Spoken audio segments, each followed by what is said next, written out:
Из чего можно сделать кормушку для прикормки на рыбалку? Вот это литровая посуда из-под сока с большим горлышком.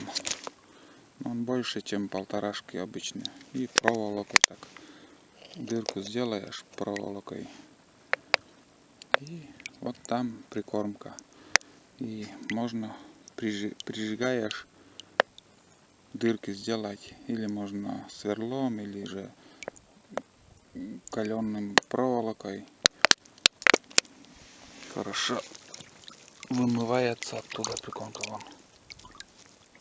Если на течение ловить, она сама будет вымывать оттуда. И вот тебе кормушка для прикормки. Можно сетку, конечно, купить там еще. Можно и самому вот такой сделать.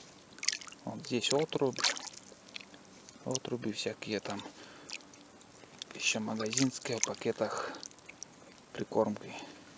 Он так хорошо выходит оттуда. Хорошо вымывает.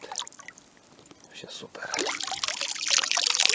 Вот такая кормушка для рыбалки. И там в середине у меня пруток железа для груза, чтобы хорошо сидела на дне, не уходила наверх. Обычно течение наверх поднимает кормушку. А так все нормально стоит на дне. Он там моментально сейчас видел. И все стоит. Поддергиваешь и выходит там. Вот так-то. Нехитрая кормушка.